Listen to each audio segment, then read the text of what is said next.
Hello and welcome to the Whiskey Closet. My name is Kevin and tonight we have lights. And also we have Peerless Small Batch Kentucky Straight Bourbon Whiskey. Let's give it a try.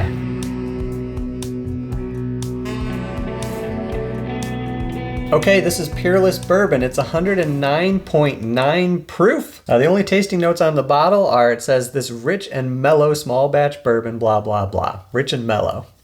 Interesting.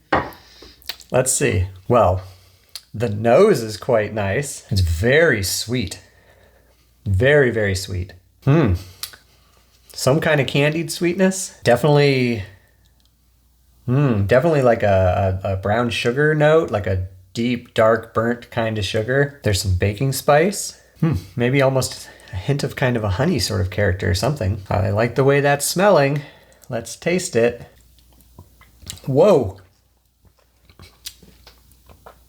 Wow. Not at all what I was prepared for. It smelled so sweet. And that brown sugar, like dark character, I was really expecting not what it tasted like. It's my first bourbon of the day, so let's give it a sec. Try a couple more tastes. Make sure the proof isn't just overwhelming my palate. Wow. No, it is, honestly, it's kind of harsh. It's very spicy and very dry oak. And the alcohol proof is like biting through the whole palate. And there's like that sweetness that the nose is setting you up for that you might hope would balance that alcohol bite is just not following through. Oh, amazing. Now the nose has changed after I've tasted it. I'm getting much more of a almost toasted character. Oh, that's really interesting. It still does smell very nice though. The palate is just missing something for me. I really want it to have, I guess, darker notes, and I'm just getting oak astringency, and kind of that's it. It has a long finish though, but it's just that kind of dry, almost bitter oak that's hanging in for that finish. It's not bad. It's just kind of aggressive and kind of harsh, which, you know, for something that said it would be rich and mellow is kind of surprising, I guess. I don't know why it's really coming across that way for me. All right, I want to see what other people have said about this bourbon and see if I can pick up on any of the notes that other people have given and see if that changes my opinion of it at all. And so to start with, I'm taking a look here at the review from Breaking Bourbon. On the nose, they say pipe tobacco marries ripe summer fruit and seasoned oak. Aromas of sweet caramel and butterscotch mingle in, and a healthy dose of heat is also present. So pipe tobacco, that's something I didn't pick up on. Not really getting, maybe there's like a hint of a tobacco, almost leather kind of character. Ripe summer fruit, not really either. They definitely had a different one because their proof was different than mine. So these batches might vary. They do claim it's small batch. I don't know what the actual batch size is. On the palate, a heavy dose of caramel intermingles with a punch of savory tobacco.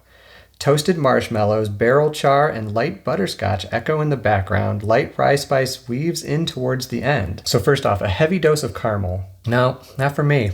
With a punch of savory tobacco. I think that this is so oak forward and dry that even calling it like leather or tobacco just doesn't feel right.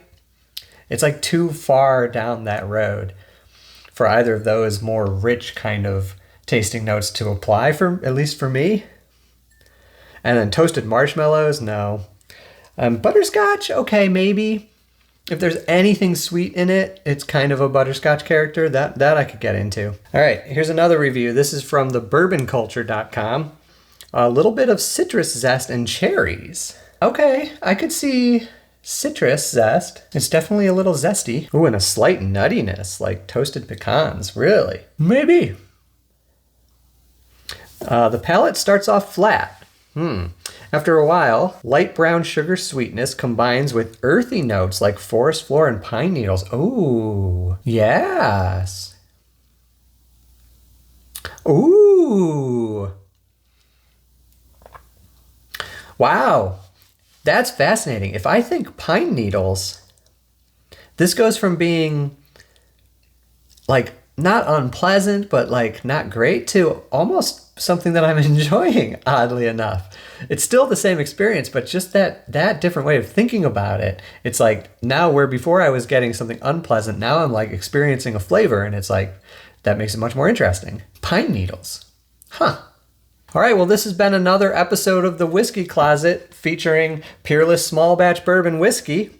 I believe this is going to be the beginning of a new series. I might call it Up Next, where I'm going to try a bourbon, give some tasting notes, and then I'll compare it to the last one that I tried and see which one is better. Since this is the first episode, nothing to compare to. So come on back for the next episode, and we'll see if whatever I choose next can beat Peerless Bourbon.